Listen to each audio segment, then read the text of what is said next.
as well as the Office of the State Law Advisor.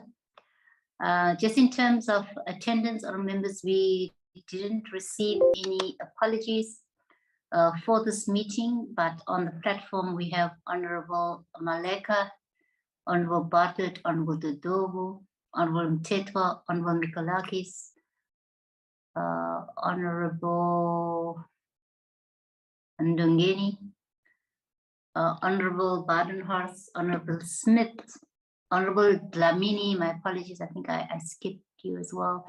Yeah, and our members, we are sufficient members for this meeting, and we do form the necessary quorum. Members will, in terms of the notice we sent out, members, we intend to be dealing with the Land Court Bill, specifically also receiving a briefing on the proposed C list of the amendments. And thereafter, in terms of our engagements with regard to the budgets and APPs for the Department of Police, IPID, as well as the CSPS, we intend looking at the reports for adoption by the committee. That being said, honourable members, we'll then get into the first agenda item with regard to the Land Court Bill.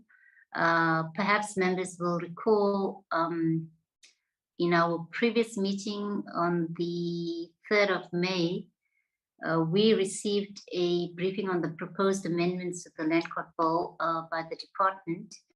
And at this meeting, we also asked the department to formally table the proposed amendments to the committee in our next meeting. So in today's proceedings, we'll get the department to present the proposed amendments to the committee, and members will recall that these amendments include both substantive as well as technical or consequential amendments to the bill. And we'll ask the department then to table each proposed amendment, and the committee can deliberate and or reach consensus on a clause-by-clause basis in today's meeting. But before we do that, I think I'd just like to ask the Parliamentary Legal Advisor and the State Law Advisor if they are in agreement with the amendments proposed by the department and as presented in our previous engagement. Members would have also received the C list of amendments. Let me ask Dr. Lewitz, firstly from Parliamentary Legal Services.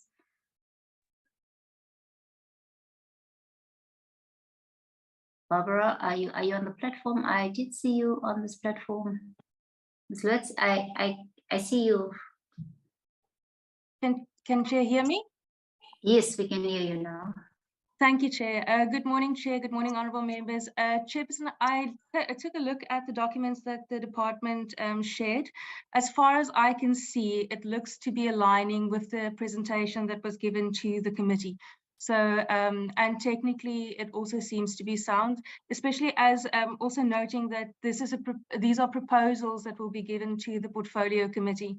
This is more in the form, or this will result more in a form of a report than necessarily a set C list. But for that purpose, it looks to align with their previous presentation. Thank you, Chair. Thank you very much, Ms. Lewis. And from the Office of the State Law Advisor, I'm not sure who is on the platform. If you could guide us and... Good morning, Okay. Chairperson and honourable members. Good morning. I'm Aisha Johar from the Office of the Chief State Law Advisor, and I'm joined by my colleague, Ms. Lisa Naidu. Ma'am, we can't hear you very clearly. I don't know if it's just me. Good morning, Chair. No, it's not just you. Aisha, you are muffled. I don't know if there's something covering the speaker. Good morning, Chairperson and honourable members.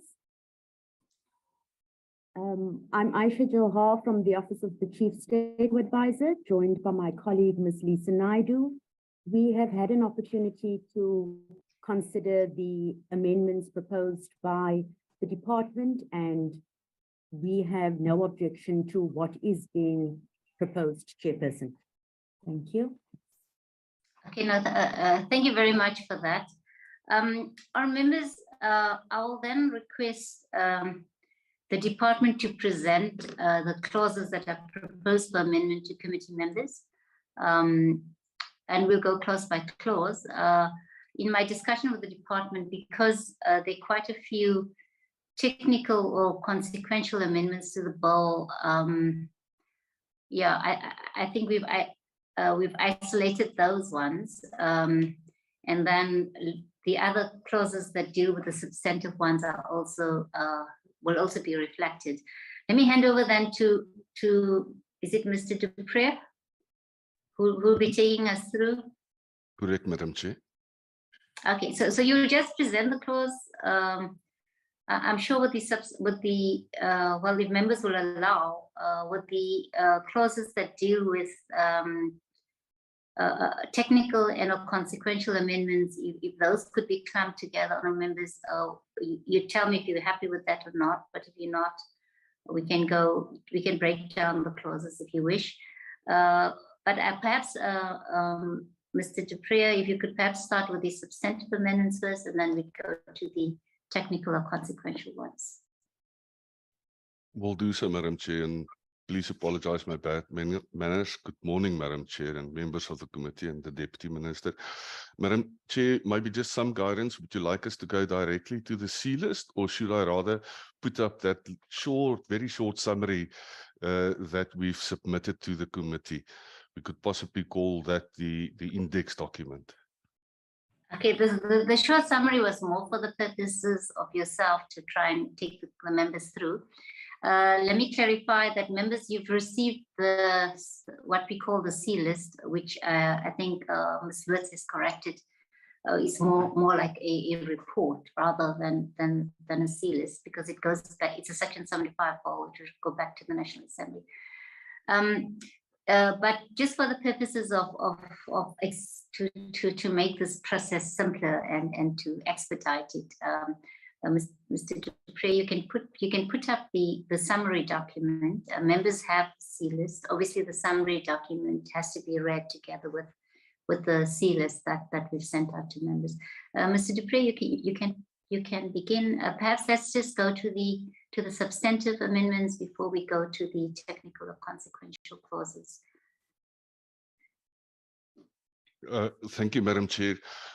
With regard to the substantive amendments, my apologies. First, you will see that I highlighted the word select. There was a typo in the document that we submitted to you. I apologize for that.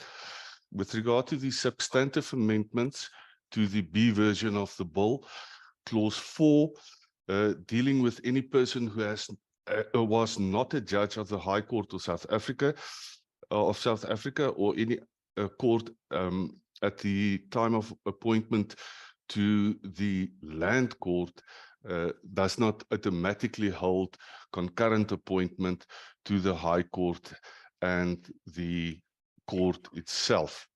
So that is a substantive amendment. The next one is clause... Mr. du Preez, before you can continue to the next one, you said not clause 4, because I think I heard clause 4, but I understand it's clause 8. I just want to correct that.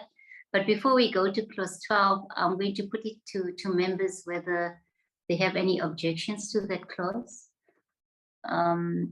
If they can give me an indication or not. Okay, I don't see any objections. If there are no objections, we'll continue, right? Can we then move to clause 12? Thank you, Madam Chair. Clause 12 is also identified as a substantive amendment dealing with the appointment officer, the qualifications, and then the remuneration. I put clause 12, Chair. Thank you very much. Let me put clause 12 to honorable members if there are any objections to the clause. Okay, if none, then we'll go on to clause 14. Mr. du Preez. Thank you, Madam Chair. Clause 14 deals with the rules to be made by the Rules Board for Court of Law, and then the application of those rules relating to the conduct of proceedings of the several provincial and local divisions of the High Court. and to the land court. That is what we technically refer to as a savings provision. Thank you, Chair. Thank you very much. Honourable members, I put clause 14 to yourselves. If there are any objections to the clause or to the amendments. Okay, if none, we'll move then to clause 25. Thank you, Madam Chair. Clause 25, then the amendments there dealing with conferences and the orders that the land court may make in connection with such conferences. Thank you very much, Mr. du Preez. Clause 25, I put clause 25 to you, honourable members. Are there any objections to the amendment? None, Chair. If there are no objections, we'll then move to the next clause, which Mr. du Preez, clause 27.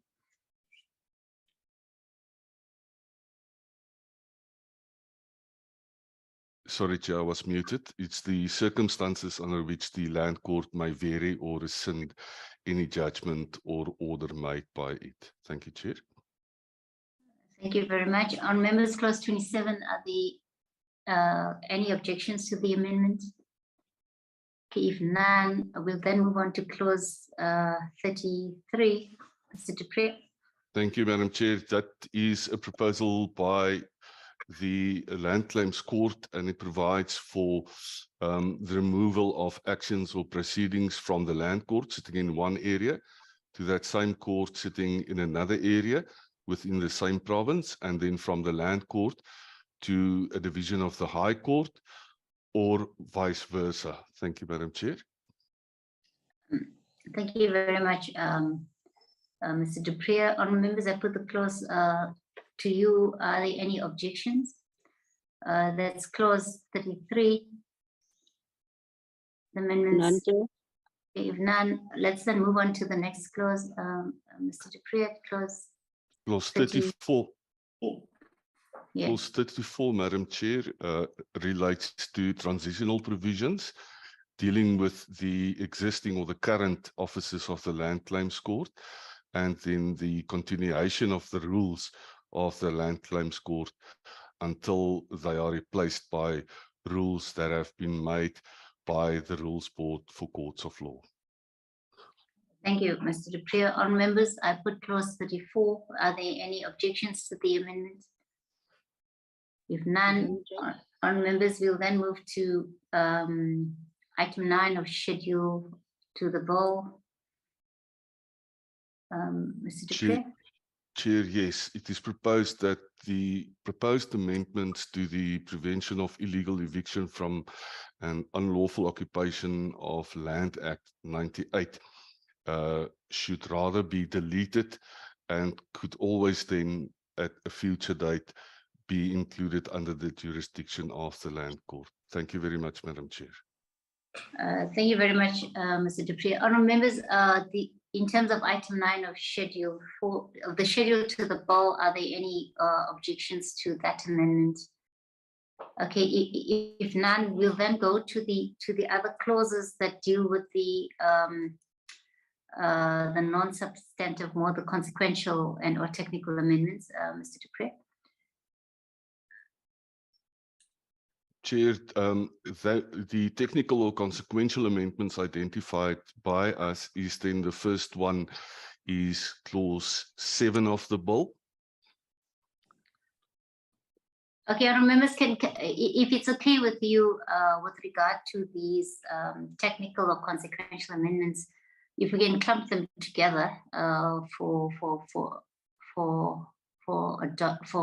just to see whether members are happy with it or not. I think, Mr. du Preez, you can just take us through the whole thing, and after that we'll deal with it as the lot. Thank you, Madam Chair. Yes, then it's part 2. It's merely just correcting the heading to that part, clause 17.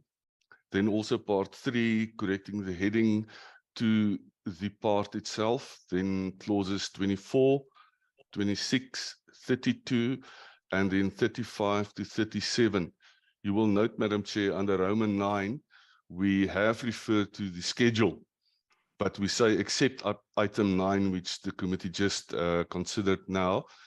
The other amendments, proposed amendments in the schedule, are mainly of an extremely technical nature, to the extent that we refer reference to the Land Court Act as a 22 Act instead of a 23 Act, and those proposed amendments are then included in the draft report of the committee to ensure that correct reference is made to the year of the Land Court Act, which is then will be a 2023 Act.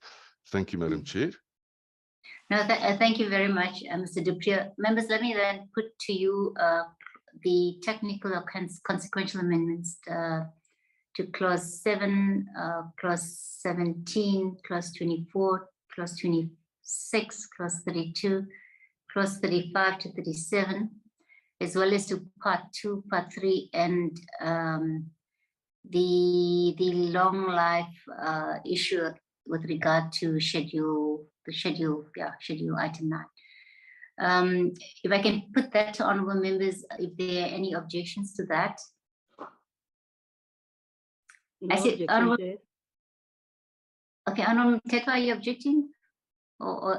Sorry, man, your hand is up. Let me not assume why your hand is up. Okay, all right. No, okay. I'm not objecting, Chair, Okay.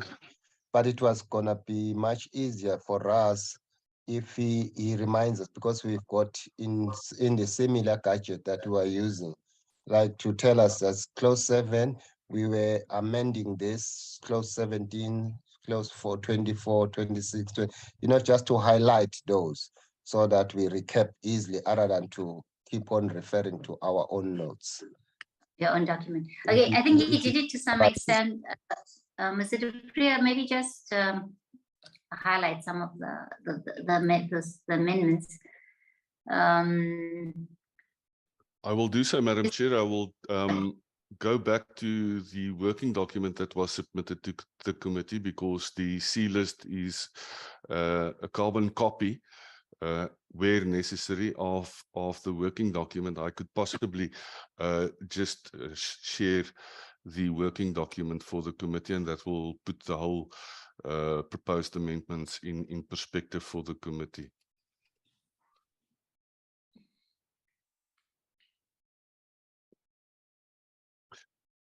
Madam Chair, with regard to clause 7 of the bill, it deals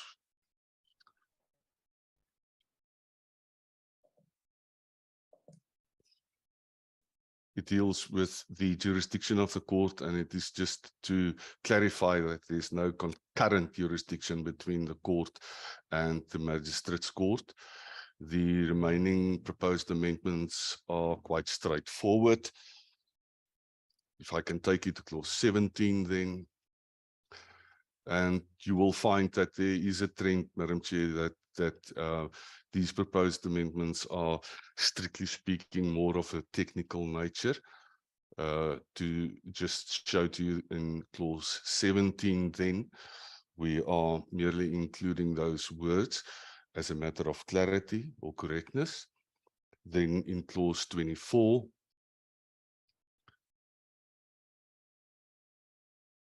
similar issue there, Madam Chair.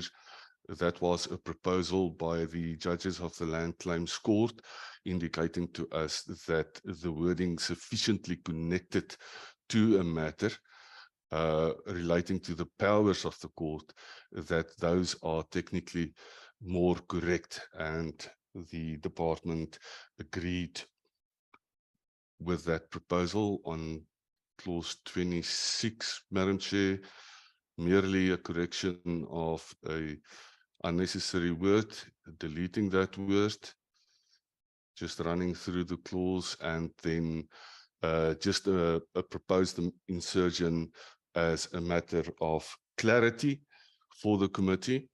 In other words, sorry, in respect of the act itself, clause 32 is our following or our next consequential amendment. And those deals, the the provision as it is at this stage, and this is a provision that was approved by the National Assembly. However, unfortunately, in our B version of the bill, the printers devil caught up with us. So the provisions in clause 34 will merely become part of clause 31, which deals with appeals against the judgments or orders of the court. And then we have done the substantive amendment where a new clause is then inserted, dealing with the appeals against judgments or orders of other courts. And then the rest, Madam Chair, if you may allow me to say so, is to it's merely technical. There's nothing really that needs to be noted in this regard. Madam Chair, that brings me to the end then of providing context to the committee. Thank you, Chair. No, thank you very much, Mr. Dupree. I think it was more to remind members what the technical or consequential amendments are, because we have been through this process in the last meeting. So I think that's what Honourable Mthethwa really wanted. I think that being said, honourable members, once again, let me put to you the technical or consequential amendments to clause 7, clause 17, clause 24, clause 26, clause 32, clause 35 to 37, as well as to part 2, part 3, and the long title. If there are any objections from honourable members. Okay, if there are none, honourable members, then I think we'll then, allow me then all members to table the bill with the proposed amendments to these various clauses for adoption. If there is a member that would move for the adoption of the bill, the Land Court bill, with these proposed amendments, if you can give me an indication. Honourable Member Mthethwa. Honourable Mthethwa.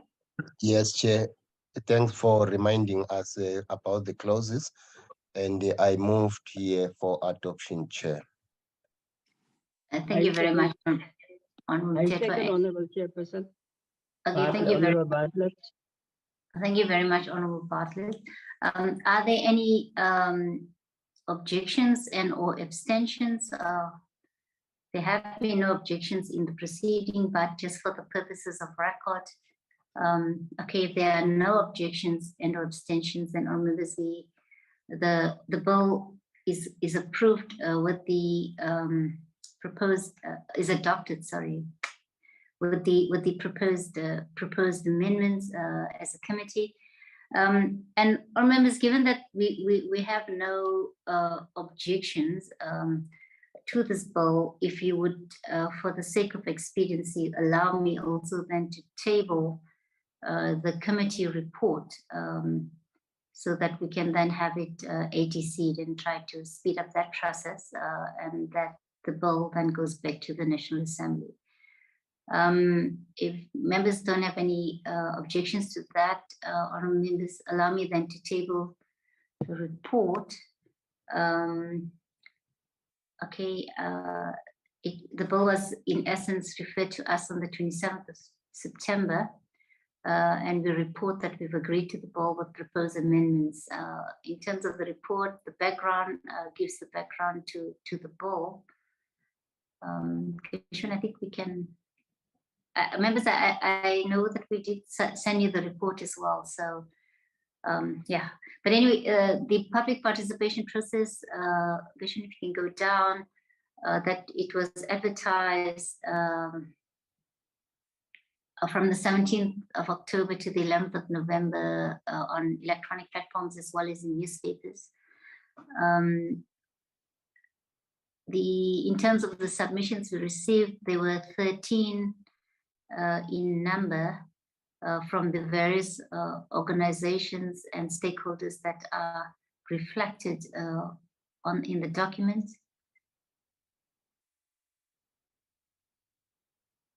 And in terms of the overview of the key issues that were raised in the submissions, that is listed as well.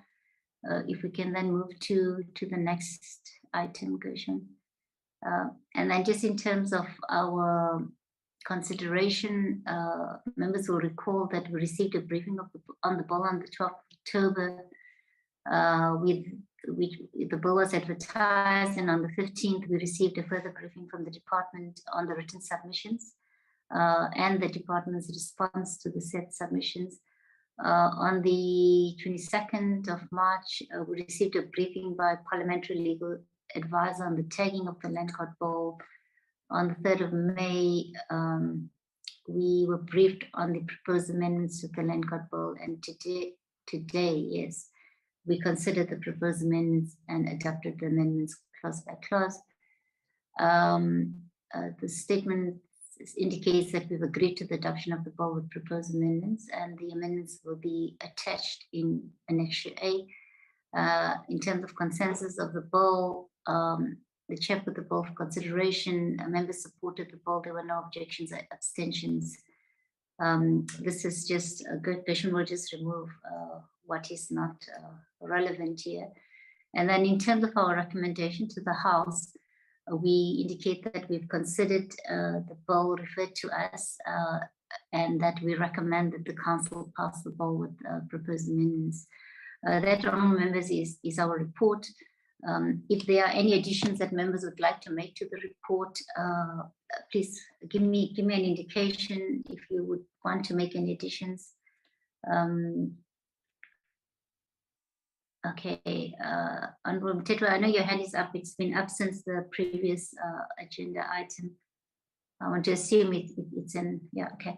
Members, if there are no additions that members would like to make to the report and or corrections, if members would want to then adopt the report, you could please give me an indication if you'd want to do that. Is there any mover for the adoption of the report?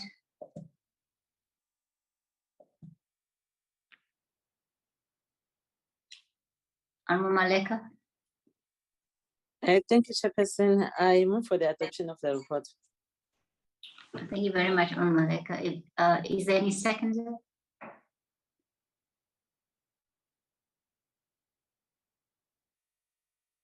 Any seconder to the adoption of the report? I second it, Chair. Thank you very much, Honourable Motsamai. Are there any objections to the report? Abstentions? Okay.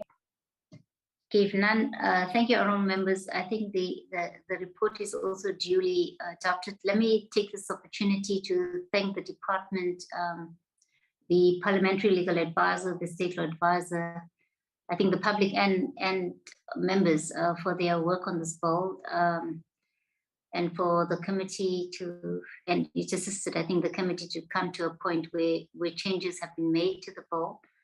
And I think we have taken into account the submissions made by the public.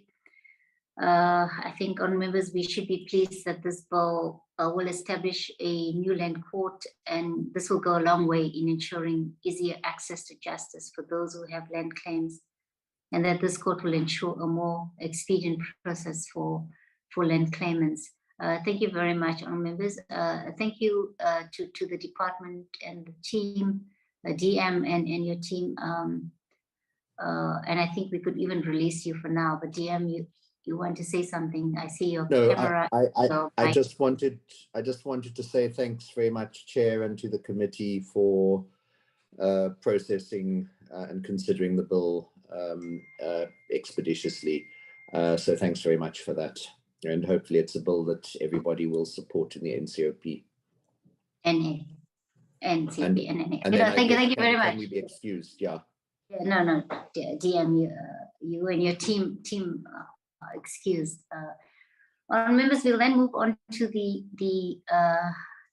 next agenda item, which is the adoption of the reports. The first report is with regard to the budget and APP. With regard to the Department of Police, the report is dated the 17th of May 2023. Our members would have received copies of the report. I'm going to assume, honourable members, that you've been through it, and I would propose that we then deal with the report in terms of our observations and or our recommendations. Christian, I think you'll probably have to assist me. I need to just find the document as well.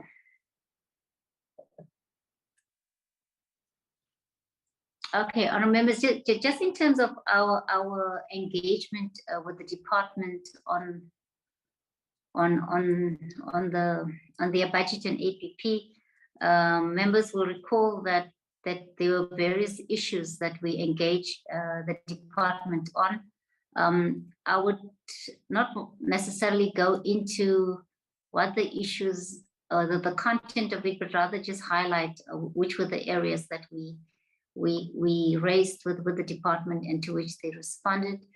The one was with regard to resources allocated to provinces, the destruction of infrastructure and metal theft, digitization of certificates, affidavits, and registration of cases, new recruits and the issue of pay progression, the conditions of police stations that are being prioritized and anti-gang units, specifically in KZN, the issues around fruitless and wasteful expenditure, matters related to police work, police vehicles not in good working order, the clarity around the embezzles that are being held by the department, around the DNA database backlog, the 10111 project, matters relating to border security,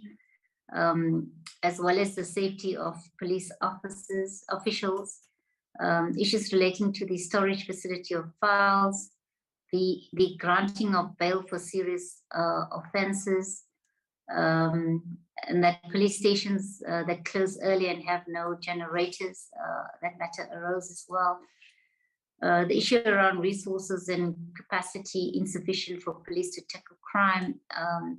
There was issues specific to the Northwest province and corruption cases, as well as gangsterism in Klerksdorp. We also dealt with matters relating to anti-money laundering and counter-terrorism, stock theft in the Northwest as well. The matter also raised around the television show dealing with drugs and organized crime, and that the issue around communities assisting more to assisting police with the solving of crime. It's a matter related to the CPFs. And then the issue around the DPCI capacity investigation into state capture and grey listing that came up in the meeting as well. The customer satisfaction surveys that the department is undertaking, the department's use of retired personnel also came up as an issue. Those members were largely the matters that we engaged the department on. But then just in terms of our recommendation, we're saying that, we recommend that the department ensure that its priorities addressing infrastructural challenges in respect of ensuring that police stations are fully functional. The department should, within 30 days of adoption of the report by the committee, send a list of police stations that are state-owned and those that fall under the Department of Public Works in respect of infrastructure. The department should actively conduct research and look at mechanisms to implement digitization of the certification of documents and affidavits, and further research the possibility of implementing the digitization of case files in order to ensure that police are focused on crime prevention. The department should ensure, perhaps the word on that last line. I think the issue was that the police would have more time to focus on crime prevention. Perhaps we should correct that, Gershon. But anyway, the department should ensure that it implements initiatives to urgently address gangsterism in the Northwest Province and in KwaZulu-Natal. The department should prioritize the anti-gang units in these provinces specifically to ensure the safety of communities. The DPCI should ensure that it focuses its capacity on investigations pertaining to state capture, corruption, and anti-money laundering, and provide the committee with updated reports on a quarterly basis of progress on these matters. The department should ensure more community involvement in the fight against crime and focus on the training of new recruits in order to increase capacity on the ground in crime prevention initiatives.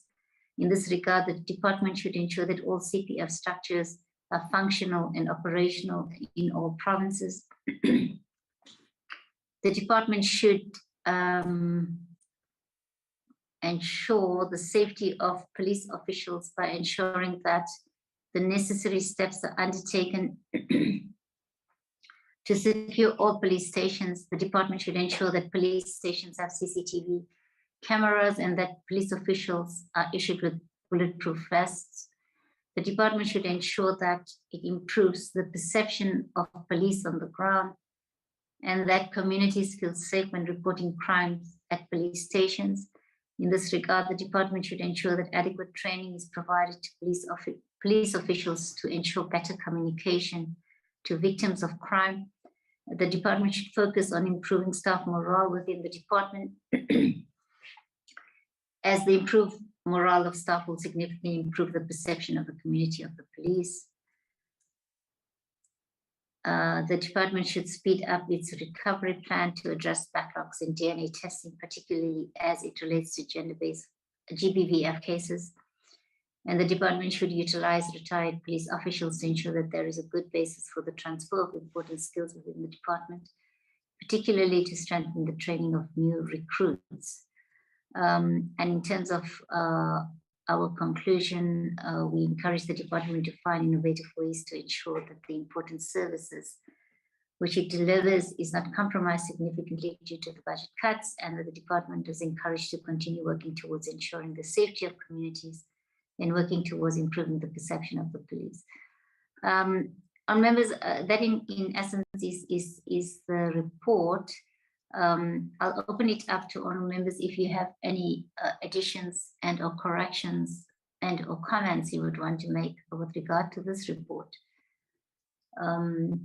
If you can give me an indication. Okay, if members are happy with the report, then perhaps if members would want to then adopt the report, if I can get a mover for the adoption. I move for adoption, Honorable Chairperson. Sorry, yeah, load shedding, that's why I was off. Okay, thank you, Honorable Bartlett. Any seconder?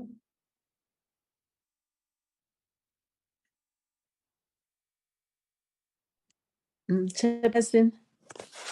Honorable Maleka? Yes, I second. Thank you very much, Honorable Maleka. Okay. Okay, no, thank you very much. And are there any objections to the report and abstentions to the adoption of the report? Okay, if none, then honourable members, the report is duly adopted.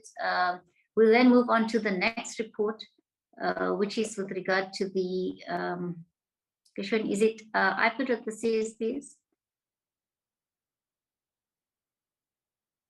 Okay, it's IPID.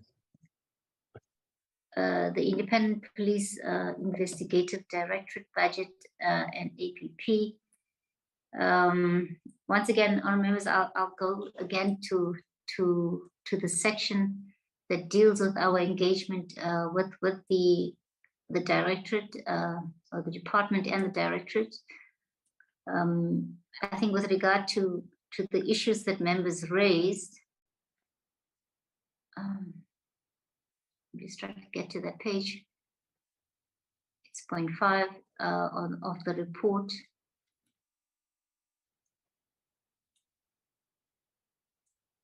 Okay, just members, in terms of our engagement with the IPID and the department, what was raised by members in the discussion was with regard to IPID's footprint in provinces, the ICT plan, the issue related to the underspending of budget by IPID, and I think included in that discussion was also increased budget to the IPID. The issue of gender-based violence interventions. We also raised issues with regard to the new indicator in respect to cell inspections. And then we also looked at targets for indicators under program 4, which we wanted more clarity on from the department. Then the other issue was in regard to that raised was with regard to Mkondo,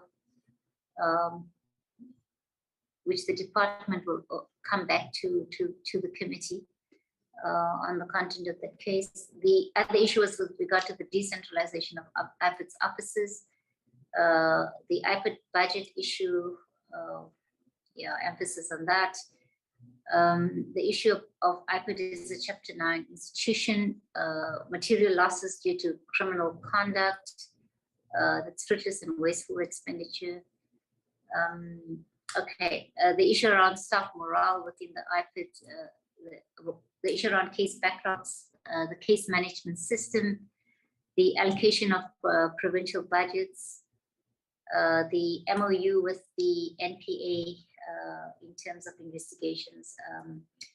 And then on members, just in terms of our recommendations, we're saying that the directorate should be an independent institution whose resources and capacity should be increased to ensure that they are able to effectively execute their mandates in all provinces. The department must engage National Treasury to increase their budget in order for the department to employ sufficient investigators with the necessary skills to conduct proper investigations in all provinces. The department should make every effort to improve and increase its footprint in all provinces and regions to reach as many communities as possible. And the department should share its expansion strategy with the committee. The department should, within 90 days of adoption of this report, send a detailed response to the committee in respect of progress made on the Mkondo case as raised. The department should ensure that the proper systems are put in place to eradicate the case backlogs and to implement the necessary case management system to improve overall efficiency within the department. The department should continue with regular provincial engagements with SAP, CSPS, and the NPA to ensure compliance with its recommendation and to find mechanisms to ensure that the majority of its cases are prosecuted and disciplinary measures are being implemented. The department should continue to work towards improving staff morale by understanding the needs and frustrations of its employees and find solutions to addressing these challenges to ensure that employees are able to effectively carry out their job responsibilities. The department should focus on improving the quality of its investigations and work hard towards achieving the targets set for the implementation of the gender-based violence strategy. The department should prioritize the filling of vacancies of investigators across all provinces to increase the investigative capacity within the department. Members, those are largely the recommendations that we are making. If there are any additions and or corrections that members would want to make to the report.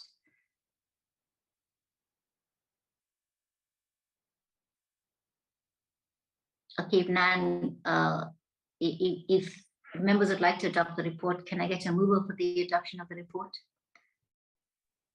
I move, Honorable Chair. Thank you. Any seconder?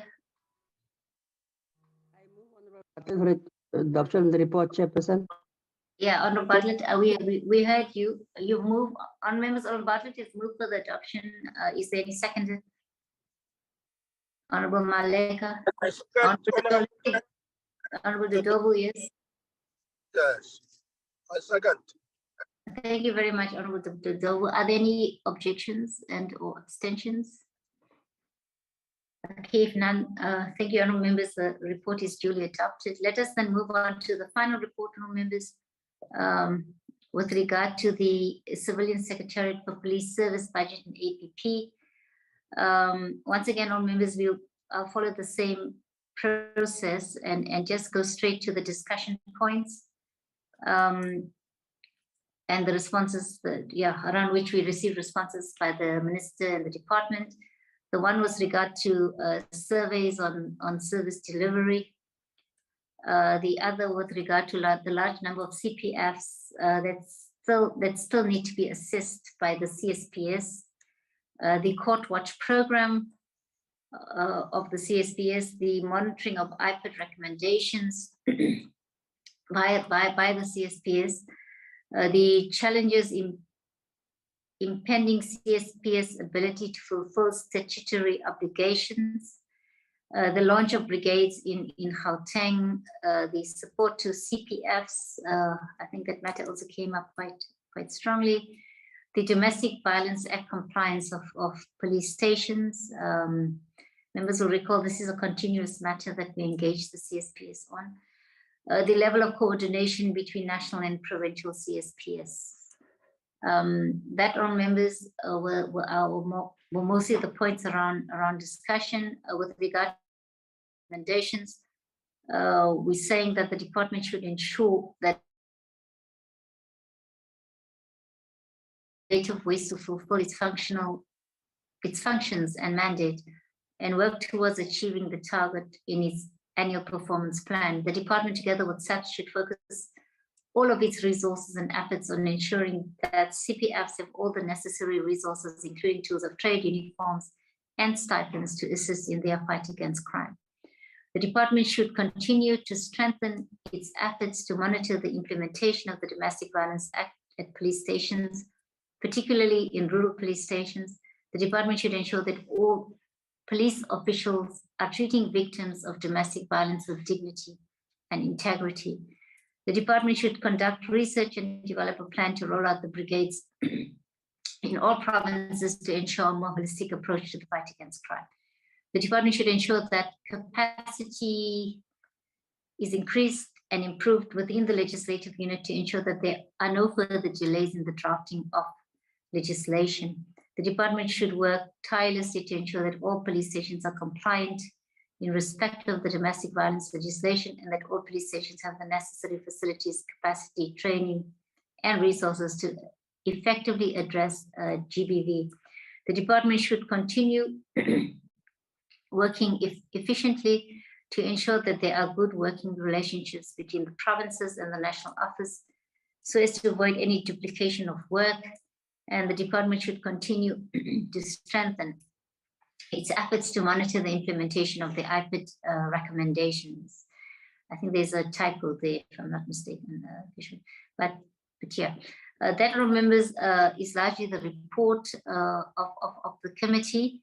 If there are any additions and or corrections you would like to make and or comments, if not, then, and you're happy with the report, if there's then a mover, any member that would like to move for the adoption of the report.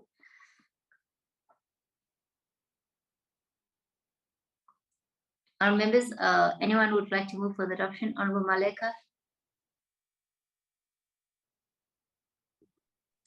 Honorable Maleka. Thank you, Chairperson. I move for the adoption of the report. Okay, thanks, Honorable Maleka. Any seconder? Chair, I'll second the report. Okay, Honorable Barnos, yeah, your hand was up, but I just saw the two mics going on at the same time. Are there any objections and abstentions? Okay, if none, then thank you very much, members. The report is duly adopted. That being said, members, we've come to the end of our meeting. Thank you very much for your attendance and participation. And let me declare this meeting closed for today. Thank you very much, members. Thanks, Chairperson. Thank you, Chair. Thank you, Chair. Okay.